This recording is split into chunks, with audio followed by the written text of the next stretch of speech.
Houston, Tranquility Base here. The Eagle has landed. Días muy agitados no solo en la República Argentina, sino también en América y en Norteamérica. Particularmente están de estreno con presidente en los Estados Unidos, Donald Trump, que no para de dar declaraciones que son cada vez más alocadas. Nosotros creíamos que por ejemplo, la situación con el espacio la tenía en un olvido, la había dejado en un cajón, que con Trump no iba a haber avances de ese estilo. Pero nos sorprendió, ¿lo escuchamos? Con esto que declaró esta misma semana. And we will pursue our manifest destiny into the stars, launching American astronauts to plant the stars and stripes on the planet Mars.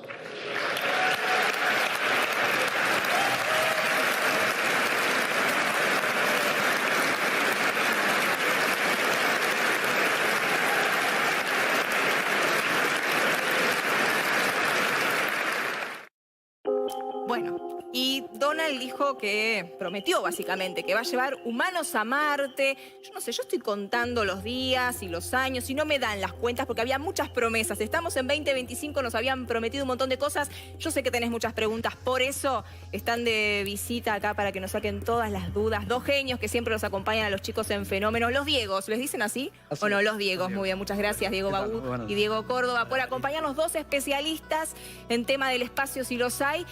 Y todos estamos sorprendidos, estamos viendo lo que dijo Donald y nos llama mucho la atención porque creímos que no iba por ahí, ¿no? Que él no le iba a dar tanta importancia a esto, pero prometió llevar humanos a Marte. Vamos por partes, por favor les pido, porque yo no me acuerdo. A ver, hace muy poquito leímos una nota que decía 2024, que ya no estamos en ese año, la primera mujer y el primer hombre de color a la luna vuelven. Eso fue una promesa que lógicamente no se cumplió. Entonces, mi pregunta, no sé cómo se organizan para responder. ¿Quién quiere primero empezar con este gran debate? ¿Por qué estamos tan atrasados? Tic-tac, tic-tac. ¿Qué está pasando? ¿Por dónde arrancamos, no? Adelante. Bueno, sí, por un lado el cronograma está atrasado del programa Artemis, ¿no? El programa Artemis que promete llevar nuevamente seres humanos a la Luna. Obviamente habían prometido para este 2024 la primera misión tripulada sin descender en la Luna, o sea, alrededor de la Luna, que iba a llevar justamente a la primera mujer, a Christina Koch y a, Víctor Glover, que iba a ser el primer afroamericano también. También. Están entrenando, o sea, el proyecto no se suspendió, se retrasó. Artemis 2 tiene fecha de lanzamiento recién para octubre, noviembre del 2026, ¿no? El año que viene. Sí, o sea, tenemos un año de atraso. Un año. Pero de pronto, lo que estábamos diciendo recién, ¿no? Este anuncio sorpresivo de Donald Trump de ir directamente a Marte. O sea, Vamos al grano, dijo. Claro, vamos al grano. Realmente yo veo mucha connotación política en un anuncio como ese. Marte es muy complicado para ir. Realmente hay muchas todavía cosas tecnológicas para poner a punto. No solamente es que está mucho más lejos, o sea, a la Luna se llega en 3 días, es un viaje de 3-4 días. Sí. A Marte se llega en 9-10 meses, solo para ir nada más, un viaje de ida nada más. Claro. Y aparte estamos hablando de un factor... 9 meses. Solo para ir. Para ir. Okay. ¿Sí? Porque mucha gente no tiene en cuenta, claro, estamos hablando de distancias y cosas enormes que le pasa al cuerpo humano que también me imagino que debe ser parte de lo que... Hay un factor a tener en cuenta, que eso todavía es algo que es materia de estudio en este momento, que un viaje a la Luna entre ida, estadía y vuelta, estamos hablando de 15 o 20 días, la exposición a la radiación durante todo ese tiempo, que no es significativa en un ser humano en ese tiempo, pero si vamos a hablar de un viaje a Marte entre ida, estadía y vuelta, estamos hablando de 3 años en total, y eso es algo, un interrogante que todavía no está del todo, resuelto a nivel tecnológico. O sea, la exposición a tanta radiación durante tanto tiempo, ¿no? Es el primer escollo a sortear si realmente el ser humano quiere ir a... O sea, le creemos a Trump, pero más o menos le creemos a Trump. Las declaraciones de Donald Trump hay que entenderlas en el marco geopolítico en el que se está. Y eso es lo que marca la agenda de Estados Unidos con Donald Trump a la cabeza como a cargo de la presidencia. Súper amigo de Elon, además. Súper amigo de Elon. Y lo que está ocurriendo es una aceleración del programa espacial tripulado norteamericano por la contienda en esta nueva era y carrera, porque son dos conceptos que parecen similares pero son distintos, una nueva era y una nueva carrera espacial, con China. El gran problema, desde mi punto de vista, no sé Diego si lo compartís, que está teniendo Estados Unidos es que cuando vos aceleras estos programas, estos megaprogramas espaciales y tenés muchas aristas abiertas, puede haber problemas. Quiero decir, por ejemplo, Estados Unidos no tiene, o mejor dicho, el único cohete operativo que tendría para ir a la Luna no ha sido probado todavía con seres humanos. Y es un cohete, el más nuevo, es un cohete de la década, en cuanto al hardware, de la década del 80 del siglo pasado. O sea, es un cohete nuevo barra antiguo. El 80, barra antiguo. vintage. Pero Bueno, aparte, demasiado. Aparte, claro. de acuerdo a los números que maneja la NASA, cada lanzamiento para hacerlo operativo rondaría del orden de los 4.000 millones de dólares, cuando claro. el presupuesto de la NASA, números redondos, son 30.000.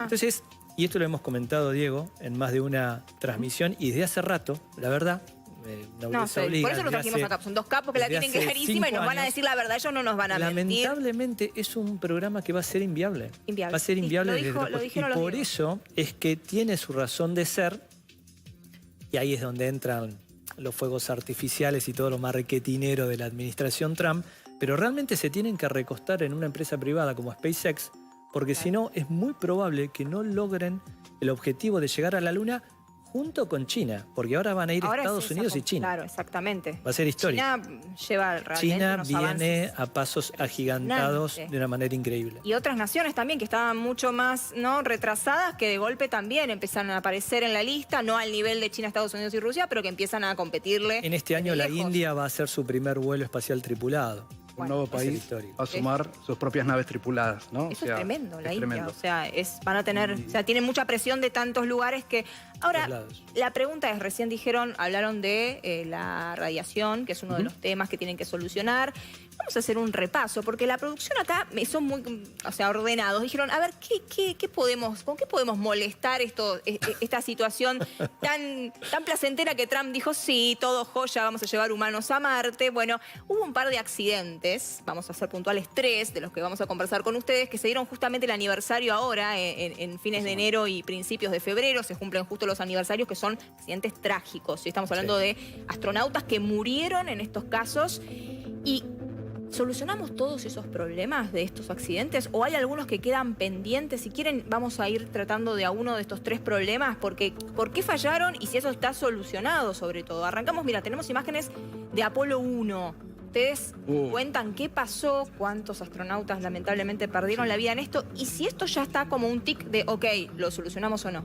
Bueno, casualmente estábamos hablando de esta nueva carrera espacial donde empiezan a acelerarse los proyectos, empiezan a acelerarse los procesos, en los cuales puede decantar en esto, en un terrible accidente, porque esto se dio en medio de la carrera espacial para llegar a la Luna. Estaban compitiendo con los rusos.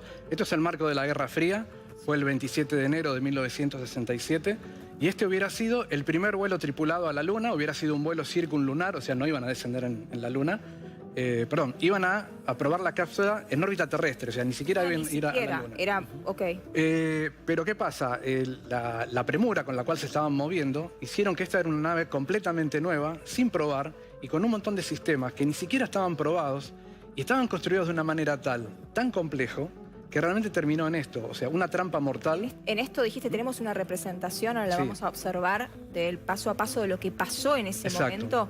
Es una trampa mortal. Lo que quiero aclarar es que este accidente que sucedió no fue durante un vuelo espacial, fue durante un ensayo. Un ensayo, es lo que estamos viendo ahí. ¿Tripulado con un cuánta ensayo gente? con 3. 3. ¿Sí? Eran 3 astronautas. Ahí vemos un incendio que se desató adentro de la cápsula. Y la voracidad del incendio fue producto de una prueba que no debió haber sido así. La cápsula estaba presurizada con oxígeno puro a más de 1200 hectopascales, o sea, una presión superior a la que tenemos nosotros en la atmósfera a nivel del mar. Sí. ¿Por qué le metieron una atmósfera y una presión tan grande? Porque querían simular como si estuvieran en el espacio, necesitaban recrear una atmósfera superior adentro de la nave con respecto al exterior. Exacto. Pero la atmósfera que estaba dentro de esa nave no era la mezcla de oxígeno y nitrógeno que estamos acostumbrados a respirar. Era oxígeno puro y a semejante presión. Un error tremendo. Tornó combustible todos los elementos. Exacto, pero eso no fue todo. O sea, era muy deficiente el tendido eléctrico, eso fue lo que originó ese chispazo y esa llama que vimos, y la voracidad del incendio fue tremendo. Los astronautas, quiero decir, ahí están los 3 astronautas, Gus Grissom, que está en el medio, iba a ser el comandante de la misión, un veterano de misiones Mercury y Gemini, Ahí a la izquierda vemos a Edward White, que fue el primer americano en hacer una caminata espacial. O sea que estamos hablando de una tripulación que era muy selecta, muy selecta. Súper Fue un golpe capacitados, pero- durísimo para la NASA haber perdido a estos 3 hombres, ¿verdad? Y el tercero era Roger Chaffee, que era novato, pero era alguien muy capaz y realmente alguien que la tenía clara a nivel técnico, Nada, ¿verdad? pocos segundos. Y la reacción acá en la Tierra, desde la torre de control, habrá Bueno, sido... fue muy poca la reacción, porque esto era una prueba, y como el cohete no tenía combustible, porque era una prueba en tierra, nunca creyeron que iban a tener un incendio. Ah, no estaban preparados. Entonces, lo que menos se creían, pensaban que iban a tener un incendio dentro de la cápsula, producto de un cortocircuito, por estar, digamos, presurizada con oxígeno puro. Al desatarse ese incendio, la presión subió tanto que se deformó la cápsula y no podían abrir la puerta. Y ese es otro Una terrible trampa error. mortal La total. compuerta tenía un sistema de cerrojos muy complejo y abría hacia adentro. O sea que al aumentar la presión era muy difícil, prácticamente imposible poder abrirla. Obviamente, lamentablemente, a veces tenemos que hablar de vidas perdidas para decir se aprendió de esto y cómo se solucionó esto para que nunca más vuelva a pasar. Bueno, por un lado, esa puerta, esa compuerta que vemos ahí, esa escotilla, se reemplazó por una completamente distinta, una que se abre, que fue una obra maestra de la ingeniería, Bien. que con solo accionar una palanca, una manija, se abrían todos los cerrojos al mismo tiempo y se podía egresar de la cápsula en cuestión de segundos prácticamente, ¿no? Ok. Y la segunda modificación es que no volvieron a presurizar la cápsula con oxígeno puro. ¿Cómo Claro. hicieron? La llenaban con nuestra atmósfera, con nuestra mezcla de oxígeno y nitrógeno. Natural. Los astronautas sí salían con oxígeno puro. Esa era la razón por la cual ya salían con las escafandras puestas, Pues, ¿verdad? preparados con... Cuando ingresaban en la cápsula Apolo, la cápsula despegaba y iba purgando esa atmósfera de oxígeno y nitrógeno y se iba llenando de oxígeno puro, pero a una presión muy inferior Bajísima. después del lanzamiento. Y ahí es cuando ellos ya se podían sacar los trajes, los cascos y seguir su viaje hacia la Luna. Tremendo que hayan tenido que probar con seres humanos, que esa es una falla, es realmente... Lamentablemente, fue Bueno, terrible. pero el apuro en esta carrera espacial que está comentando Diego y que genera los problemas, parece increíble, haciendo referencia, Marina, a ese si hemos aprendido algo de esto y el Sí. checklist que se van comprobando. Claro. Bueno, en una de las últimas naves que la NASA licita para enviar seres humanos a la Luna, ahora en este regreso en pleno siglo XXI, Sí. una de las empresas comete el error de realizar la nave con un cableado que no era ignífugo. Algo increíble que nosotros cuando leímos la noticia No lo podíamos creer. pensamos que era un error. que era un error de tipeo o algo A por mí me el lo decís, estilo. si pasa en algún otro país, un país latino, te digo, para ahorrar gastos, para que te salga más barato el cable o algo por... O sea, Increíble. Y no es casualidad que sea por el apuro que la agencia espacial estaba impregnando y está presionada y impregnando. bueno, Estamos sí, hablando de la pero cápsula ahí- Starliner, que es la cápsula que llevó a 2 astronautas y los dejó varados de alguna manera, que al día de hoy están en la estación espacial, pero la cápsula tuvo tanta falla acumulada que tuvo que volver sin astronautas. ¿Esta de qué año es este accidente? O... El accidente de Apolo 1. Sí. No, el que estamos hablando ahora. Estamos hablando del año pasado. Ah, año pasado. eso, sí. La nave Por eso que no pudo. me parecía que era Sí, muy muy reciente. Esta reciente, historia sí, la sí. escuché hace poco. Sí, ok. Sí. Y tenemos acumulados varios de las tragedias. Otra es la del Challenger también. La del Sí, Challenger. esa fue Así es. terrible, porque eso sí fue un vuelo espacial, en el contexto del vuelo espacial, fue el 28 de enero de 1986, y para colmo de males es algo que se vio en directo. Ahí lo que estamos viendo ahora es un multiángulo, o sea, tomado de distintas cámaras de la NASA, incluso de distintos medios de prensa que se hacían presentes en el momento del despegue, ¿no? Era una misión que además de tener astronautas, 7 eran en total, eran 5 astronautas profesionales y 2 civiles, entre ellos una maestra, la famosa Sharon Kristen McAuliffe, Sí, sí. que, digamos, su participación era como para darle un poco más de participación a la gente común en el programa espacial, que venía un poco de capa caída con el tema del interés público, Pero ¿verdad? tenían entrenamiento, algún tipo de... Tenía un entrenamiento mínima. básico, sí, un entrenamiento básico que duraba entre 5 y 6 semanas más o menos. Esto iba a ser una misión corta de 10 días, no más de eso. Y para un vuelo así, un entrenamiento de 5 o 6 meses, estaba bien, físicamente estaba bien, salió elegida entre muchos postulantes. Y eso fue el impacto, ¿no? Porque fue un vuelo que estaba, digamos, por la participación de la maestra, fue televisado en directo, sobre todo por la cadena CNN. Y ahí fue cuando todos hemos sido testigos en vivo y en directo de a los 73 segundos de despegar, ahí lo estamos por ver, bueno, se desintegró, estalló en 1000 pedazos. Tremendo. Y eso fue producto de un descuido que no fue, ahí lo estamos viendo, ¿no? Fue tremendo porque los ¿Cuántas familiares personas y acá amigos, fueron? 7 astronautas. Los familiares y amigos de los astronautas y demás técnicos de la NASA y público estaban ahí presentes en ese momento, se lo vieron más. chicos que estaban en distintos colegios viendo en vivo y en directo, ¿no? Causaron un contraimpacto porque Exacto, ¿no? exacto. Una situación que ya nadie quiere saber más nada cuando pasan estas cosas, al menos en lo inmediato, con... Exacto, y las causas del accidente fue un desvío, o sea, un procedimiento que los solían pasar por alto, una especie de... ¿Qué quiere decir un desvío? Algo que no tenía que ser, pero pasaba, ¿no? Que eran justamente unas pequeñas fisuras que habían en los tanques, en los cohetes aceleradores. Como podemos ver, el transbordador espacial era la nave principal, que era en forma de avión, el tanque naranja, que es el tanque de combustible, y tiene esos dos pequeños cohetes aceleradores a ambos lados, se llaman boosters. Está compuesto por varios segmentos separados por anillos de goma. Esos anillos de goma se habían resquebrajado y se habían endurecido. Recordemos que el 28 de enero, allá era invierno, Claro. y era así toda una temperatura inusualmente baja, porque la recomendación era no lanzar por debajo de los 4 o 5 grados centígrados, y ese día hacía 4 bajo cero. Ah, O sea, ya era una recomendación que no debían despegar. Pero estaban tan ¿qué erosionados... decís? Que la temperatura baja pudo ser responsable de que se resquebraje esa goma. Exactamente, tal vez. y por ahí se escapó, digamos, el combustible y la llama que terminó incendiando el tanque de combustible. Abajo del agua, toda la así nave. lo encontraron, entonces. La nave estaba sí. absolutamente congelada, entonces no tuvo capacidad de dilatación. Claro. Los anillos de goma, los O-ring, y a partir de ahí comenzó a ser expulsado Claro. el combustible. Quería comentar esas imágenes que estamos viendo, que son del año pasado, entre el fin del 2022, principio del 2023, siguen apareciendo restos del Challenger, que explotó en 1986, siguen apareciendo en las costas de la Florida, en el Océano Atlántico, que fue donde cayeron ¿A todos los kilómetros restos. cayeron o...? No, o sea, no cayeron a muchos kilómetros de distancia porque pensemos que se despedazó a los 73 segundos de haber sido... O sea, fueron escombros pequeños dentro de la chatarra espacial, digamos, que cayó, no hizo demasiada... Exacto, se recuperó un 30% del transbordador, o sea, es muy poco porque fue terrible el nivel de desintegración que tuvo,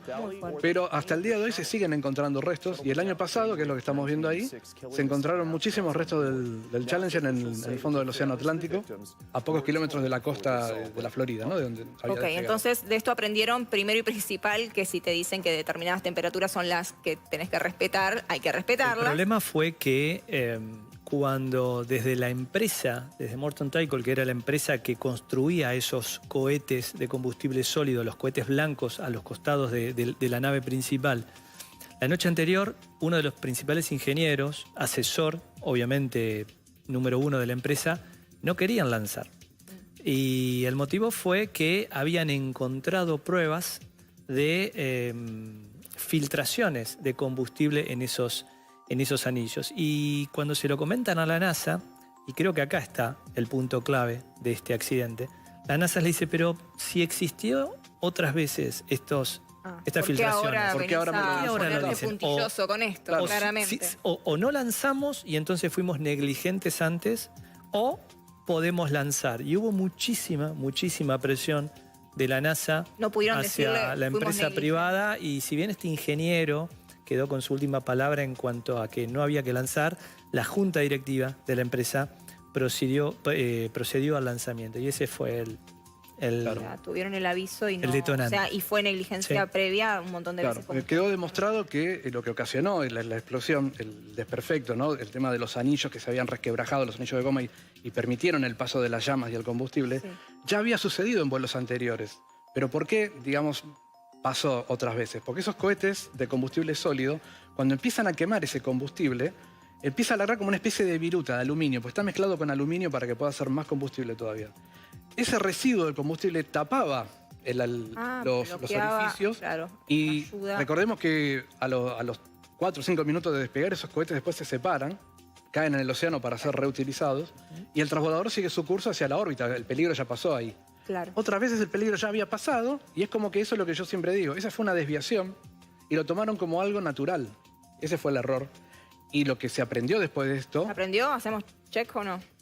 a medias, y ahora vamos a decir por qué. a medias. Que se tendría que haber hecho un cambio cultural para decir, zafamos, el aluminio tapó el orificio y zafamos del accidente y zafamos. No tenía que haber sido así. Tenían que haber hecho una reestructuración completa. ¿Se reestructuraron por completo estos cohetes? Sí, obvio. Nunca más volvió a pasar y nunca más volvió a fallar. Pero quizás el cambio cultural no fue tan profundo como debería haber sido, si no hubiera ocurrido el otro accidente. Total razón. Y para cerrar, dije que eran 3. El accidente de Columbia, también, me sé bastante más reciente. El accidente del Columbia, que es el más reciente, fue el 1 de febrero de 2023. Si bien ocurrieron las 3 tragedias con astronautas por parte de Estados Unidos, ocurrieron en años distintos, ocurrieron en días, calendarios similares. Claro. 17 de enero Apolo 1, 28 de enero el Challenger y el 1 de febrero. Esta es la situación en vivo, en el momento, no es Sí. una simulación, ¿no? Esto que se real. ve es un video del interior de la cabina del Columbia mientras estaban regresando a la Tierra 10 minutos antes del desastre. No. ¿Sí? Este video se va a cortar cuando a los 4 minutos antes de que fallaron todos los sensores y se perdió comunicación. Lo que estamos viendo ahí son los 7 astronautas, son otros 7 astronautas, También sí. lamentablemente fallecieron.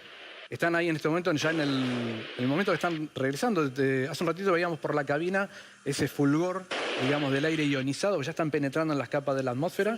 Ya están a 1500 grados centígrados en el exterior.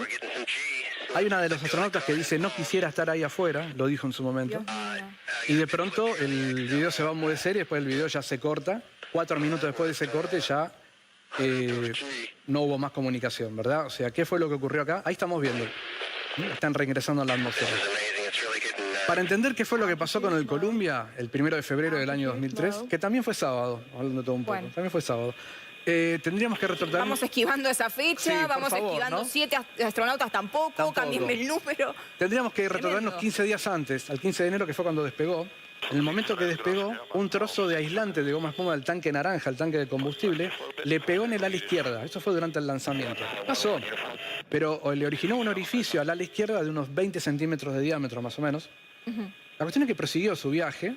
Y obviamente no fue afectado durante el lanzamiento. Y los 15 días que duró la misión se desarrollaron en perfecta normalidad. Los experimentos científicos Bueno. lo desarrollaron perfectamente Con el bien. regreso el Fue una nave que no estaba afectada a la estación espacial, no fue a visitar la estación espacial, fue una misión científica aislada. Y el tema fue cuando reingresaron, ese aire caliente, esos 1500 grados de temperatura, se filtraron por ese orificio. Eso provocó que el Columbia perdiera la aerodinámica, la estabilidad Sí. y se desintegrara con los 7 O sea, tripulantes. fue el único de los 3 casos que estuvimos enumerando que el problema fue cuando ya estaban regresando y Exacto. creyeron que ya estaban como casi a salvo, como ya estamos volviendo a casa, Así es. aunque Lo que- sabemos que los el reingreso minutos. es una de Lo las que ocurre partes. es que los regresos generalmente son mucho más peligrosos que los salvajes. ascensos, que los lanzamientos. Porque en un lanzamiento, bueno, no fue lamentablemente el caso del Challenger, pero hoy en día las naves tienen sistemas de escape, justamente también en ese sí, por lo aprendido con estos accidentes. Pero en el caso de un regreso, solamente tenés una chance. No hay manera de... En un lanzamiento tenés una salida de escape, en un regreso no. Reingresan a más de 28.000 kilómetros por hora, se genera una fricción tremenda y la panza, o sea, todas las naves tienen una cobertura, un escudo ablativo, ¿sí? En el caso de los transbordadores espaciales era toda la panza con la cual comenzaban a planear. Era un ladrillo volador. El transbordador era un ladrillo volador. No tenía motores para trabajar la aerodinámica en el Para regreso. poder Simplemente controlarlo. era de manera muy compleja, ¿no? Era un planeo. Claro, cuando en ese orificio, como cuenta Diego, no estaban esas losetas térmicas, ya lamentablemente no hubo que salida. hacer. Todo esto que estuvimos repasando es en el pasado, pero hay gente que está muy preocupada, ahí me incluyo, al menos sorprendida, porque siempre vemos noticias que dicen un asteroide se aproxima a la Tierra en el año 2000, no sé cuánto, 3000, no sé cuánto. Ahora parece que la cosa va en serio. ¿Nos pueden poner un poco de claridad? Porque estamos muy asustados de un asteroide en el 2032. ¿Puede Sí, ser que es hay un una asteroide- chance de es un que asteroide impacte en la Tierra? Cubierto. Bueno, a ver. Escuchamos, nos acomodamos, escuchamos Arranca vos, atentamente. Vamos a ver primero el tamaño, claro, el tamaño de 60 metros, leí por ahí que era el Más tamaño o de este menos, asteroide sí. aproximadamente. Correcto, estamos en lo correcto. Sí. También me preocupó que había una franja, que ya no sé cómo pudieron calcularla, que era entre América del Sur y Sudáfrica en el Atlántico, por ahí, como que se da. La posible caída. Si se da es por ahí, me dijeron. Bueno, Olvídate, entonces, imposible. qué suerte. Me imposible parecía un poquito apresurado saber tanto Imposible de detalle. chequearlo, sobre todo Listo. con tantos años de aquí en adelante y particularmente con pocas observaciones todavía del asteroide, porque ¿cómo se calculan las órbitas de cualquier cuerpo? Observándolo. Uno lo que hace es observarlo en distintos momentos y luego, con esa cantidad de observaciones, lo que hace es hacer una interpolación y indagar respecto, moldear matemáticamente cómo tendría que ser la órbita, calcularla. Este asteroide es nuevo. Ahí estamos viendo un esquema para que la gente no se asuste, Sí, no es una claro. piedra que viene caminando hacia nosotros No. es una simulación de un asteroide de cómo se mueve en su órbita. Ahora, Exactamente. hablaba de ese corredor de riesgo, así era el nombre como le habían puesto, que decían Sí. que era entre América del... Debe ser que a los europeos les llega, no, es entre Europa y el Polo Norte, y a cada lugar les va llegando que te toca a vos, Este pero no. asteroide fue descubierto el año pasado, en Sí. diciembre, el mes pasado. Claro, El el nombre era, de hecho, 2024. 2024, porque Claro. claramente fue... 2024, Sí. IR4, Eso. fue descubierto por el sistema Atlas, que es un sistema de alertas de telescopios, básicamente ubicados en distintos lugares, pero los principales están en el norte de Chile, donde tenemos Sí. los mejores cielos del mundo. Este programa, el Atlas, lo que hace es escudriñar todo el cielo, tanto el cielo del hemisferio norte como el del hemisferio sur, para encontrar este tipo de objetos, que son objetos que, sin generar, como siempre decimos, miedo ni pánico, sí es cierto que tenemos que estar atentos, porque no estamos exentos de que un cascote de este tipo nos pueda golpear. En el caso de este asteroide, que ronda entre los 40 y los 100 metros de diámetro, en caso de que impactara con ¿La chance en números se sabe la probabilidad? la chance es 1 en alta. 83. Uno en 83 es ok. altísima respecto a un asteroide. Pero a ver, pasó el año pasado, cerca de la Tierra, va a pasar dentro de 4 años y luego va a pasar nuevamente en 2032. Eso de cerca es en términos astronómicos. A Claro. escala humana es bastante lejos. De hecho, este pasaje fue a más de 2 veces la distancia de la Tierra a la Luna.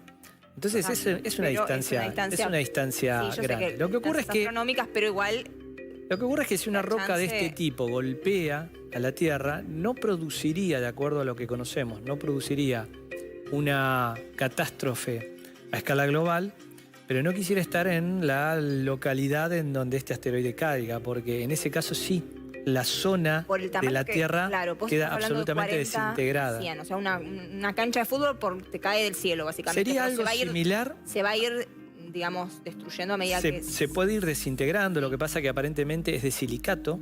Ah, Generalmente los que No. se desintegran más fácil son los de tipo los carbonáceos. Este es un silicato, es una piedra, básicamente.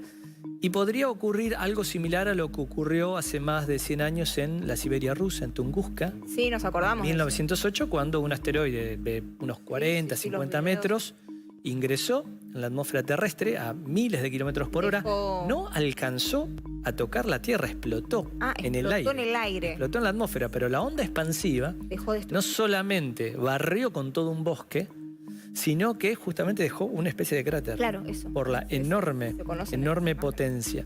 Entonces hay que tener cuidado en ese sentido. Es importante generar, como el Atlas, distintos programas de observación del cielo para encontrar estos objetos que todavía nos quedan por encontrar miles y miles. Son difíciles de ubicar en el cielo porque son pequeños y están muy lejos. Por lo tanto, se necesitan grandes telescopios y, sobre todo, muy acertados programas de observación, los algoritmos Sí. que hacen que se puedan encontrar con los telescopios. Un proyecto muy interesante que se hizo con respecto a esto. Cuando pasan estas cosas, surge el interrogante de qué es lo que se puede hacer, ¿no? Ante algo todavía remoto, pero una posibilidad que puede llegar a ir creciendo. Hoy es una foto. La posibilidad de 1 en 83 todavía es remota.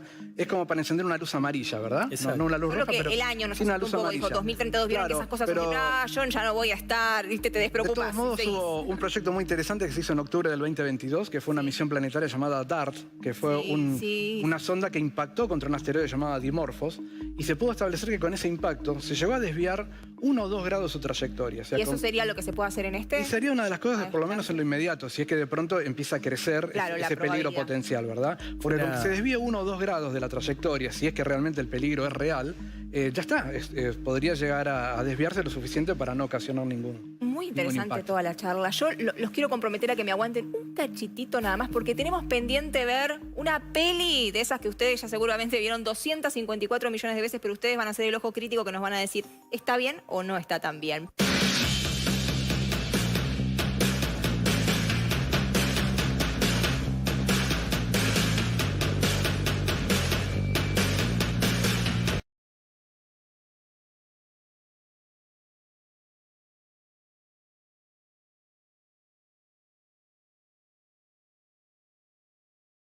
próxima sección se llama... Esta José no la vio. Me parece que José no vio muchas de estas pelis, por eso me parece que merecía una sección, evidentemente.